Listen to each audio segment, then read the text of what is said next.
أحب الوفاء بشتى الصور. الحمد لله رب العالمين الرحمن الرحيم مالك يوم الدين إياك نعبد وإياك نستعين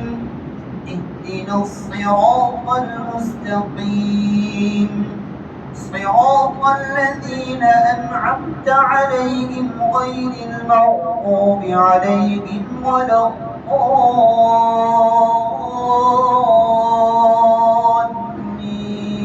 الضالين فلا صدق ولا صلى ولكن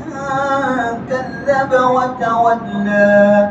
ثم ذهب إلى أهله يتمطى أولى لك فأولى ثم أولى لك فأولى أيحسب الإنسان أن يترك سدى ألم يك نطفة من مني يمنى ثم كان علقة فخلق فسوى فجعل منه الزوجين الذكر والأنثى أليس ذلك بقادر على أن يحيي الموتى الله